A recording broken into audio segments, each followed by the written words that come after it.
Hi, this is Esther Camacho, and welcome to another Quarantine Genealogy. Today we're going to discuss death records.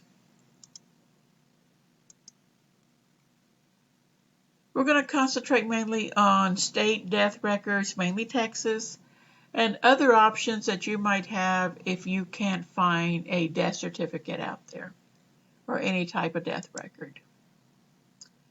Now just remember that in Texas, recording of death, of any type of death, began around 1903.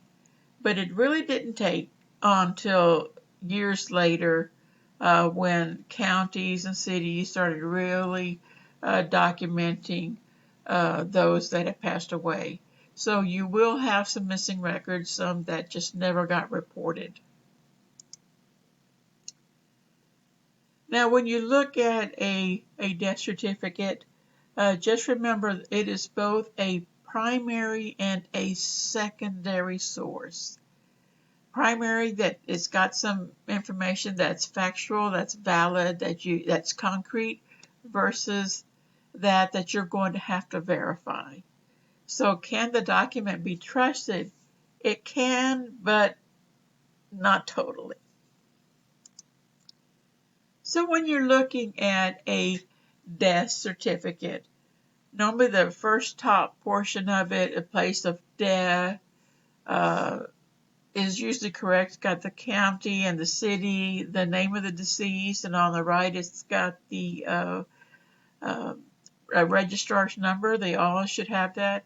Sometimes you'll have a residential address. On this case, it's got the length of residence as 58 years, 6 months, and 13 days. And what is considered primary is the date of death. And that is really about all. Maybe the cause of death, we'll never know for sure, but the cause of death is there. The time of death, that is really the primary source, what we consider to be concrete information, because it's a death certificate and it's recording the time and the date of death. Versus on the left side where you have the personal information. You have a wife. Well, is that her real name? You've got a question. You've got a date of birth as September the 8th, 1872. Is that valid? And it's got his age. It's 58 years, 4 months, 19 days. I'd be happy with just the 58 years. But it does make me question, because if the length of residence is 58 years, 6 months, and 13 days, then he was already residing before he was born. So, yes, you'll have to look at it and you have to question. His occupation, he probably was a carpenter. His place of birth says Texas. His father's name, his father's birthplace, which is not correct because this is on my family tree. And of course, it doesn't list who the mother is. It says they don't know. They don't know her name. They don't know where she was born.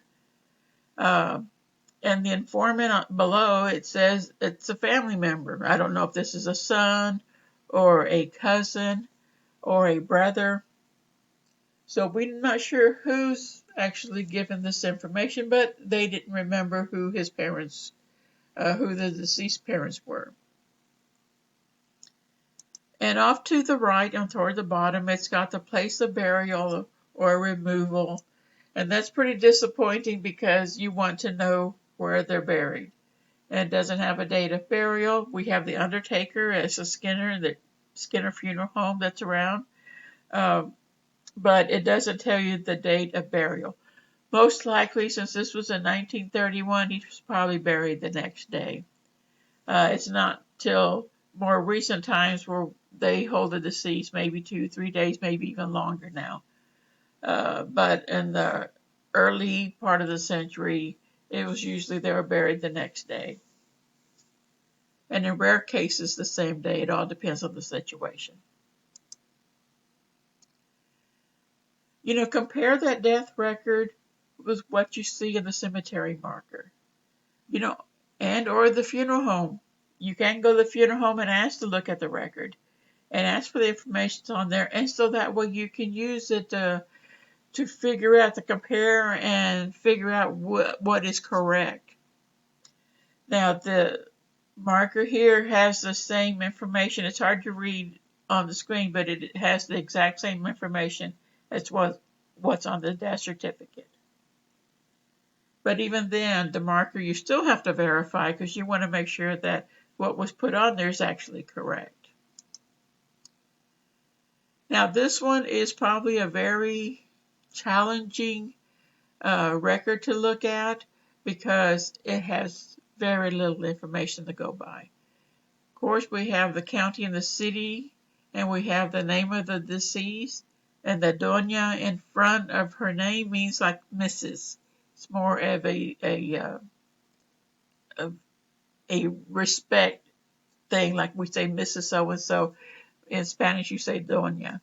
We have the registered number, and again, we have the date of death. She died on the 5th of February, 1913, and she died of dropsy, and we have the signature of the physician. Unfortunately, we have no other information, was that she was really about 73 years old. We have no parents listed, no informant, and again, no place of burial. Now, just remember, just because we always want to get that death certificate in our possession, sometimes you'll never find the death certificate, but they come in different shapes. Now, this comes from a hospital record, and this is the certificate for this child. And this was found on microfilm.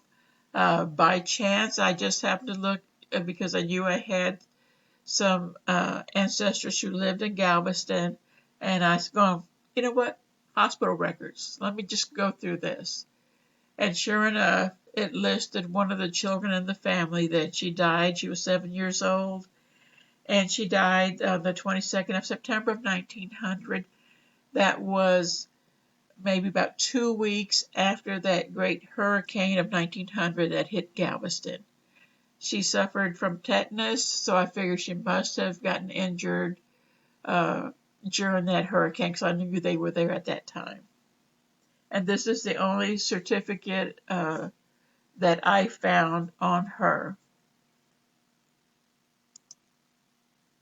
Now, you can also look at mortuary records if they're available, and sure enough, this will list the names of the deceased, and of course it listed that child's father.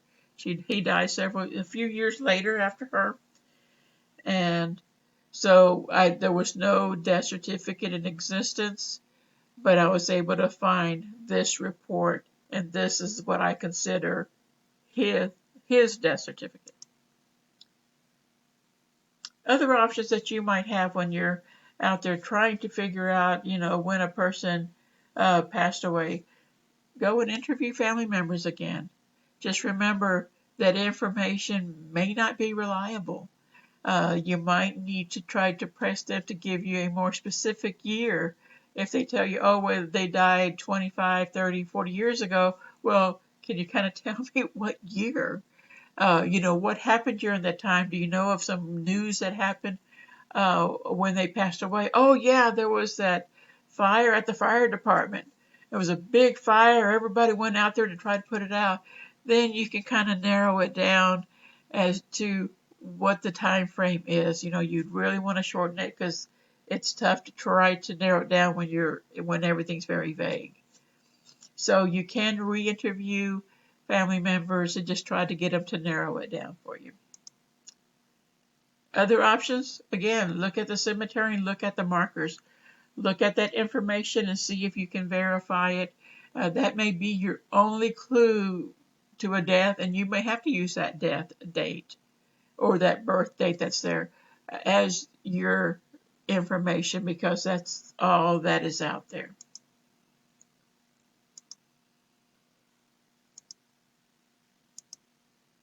Other options, check the newspapers.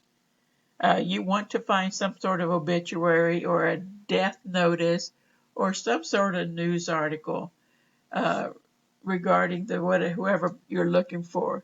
You really want to look for an obituary because that'll give you some information. Sometimes you'll have a death notice in there, and it may not even list an obituary. These days you have a death notice and an obituary, but some cases you don't. And sometimes you can't find an obituary, but you know that they died of an accident, then look for a news article. Because that news article, and I found on several cases on people I've researched, where that newspaper was actually the obituary. They explain, the event that happened, about the accident, goes into details, who they left behind a wife and 4 children, and one of their oldest is at a war, and so and so funeral home is taken over, and he's going to be buried in tomorrow. The service starts at 10 a.m. That is a news article that's actually the obituary. So if you can't find an obituary, but you know that it happened because of an accident of some sort, then look for a news article because that's all you're going to get. So where do you want to look for these types of records? Well, of course, you want to use Ancestry and Family Search to look for death records. But also, if you can't find anything there, don't lose hope. Don't go there and say, well, Ancestry doesn't have it. Family Search doesn't have it. I give up. Don't give up. You're going to have to take another further step and go to the City Hall and see what they have at the city level as well as the county level. Because not everything is posted on Ancestry. Not everything is there on Family Search. And not all records were forwarded to the state. So definitely go to the city and see what they have, and also the county. Of course, it may charge, but it's going to be worth the trip. So just word of advice, question everything, verify that information on the document. Always question it and say, I want to make sure that this is correct.